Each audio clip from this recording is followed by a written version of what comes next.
بسم اللہ الرحمن الرحیم۔ اللہ کے نام کے ساتھ شروع جو بڑا مہربان اور نہایت رحم فرمانے والا ہے۔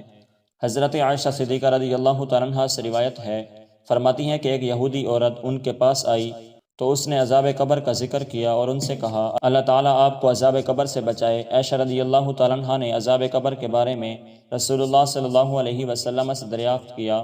آپ صلی اللہ علیہ وسلم نے فرمایا ہاں عذاب قبر ہے۔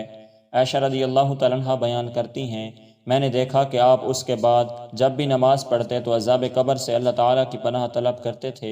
حضرت زید بن ثابت رضی اللہ تعالیٰ عنہ بیان کرتے ہیں اس اثناء میں کہ رسول اللہ صلی اللہ علیہ وسلم اپنے خچر پر سوار بنو نجار کے باغ میں تھے، جبکہ ہم بھی آپ کے ساتھ تھے کہ اچانک خچر کودا، قریب تھا کہ وہ آپ کو گرا دیتا۔ وہاں 5-6 قبریں تھیں۔ آپ صلی اللہ علیہ وسلم نے فرمایا ان قبروں والوں کو کون کون جانتا ہے؟ ایک آدمی نے عرض کیا میں۔ آپ نے فرمایا وہ کب فوت ہوئے تھے؟ اس نے کہا حالت شرک میں۔ آپ صلی اللہ علیہ وسلم نے فرمایا بے شک اس امت کے لوگوں کا ان کی قبروں میں امتحان لیا جائے گا۔ اگر ایسے نہ ہوتا کہ تم دفن کرنا چھوڑ دو گے تو میں اللہ تعالیٰ سے دعا کرتا کہ وہ عذاب قبر تمہیں سنا دے جو میں سن رہا ہوں۔ آپ صلی اللہ علیہ وسلم نے اپنا رخ انور ہماری طرف کرتے ہوئے فرمایا جہنم کے عذاب سے اللہ تعالیٰ کی پناہ طلب کرو۔ انہوں نے عرض کیا ہم عذاب جہنم سے اللہ تعالیٰ کی پناہ طلب کرتے ہیں۔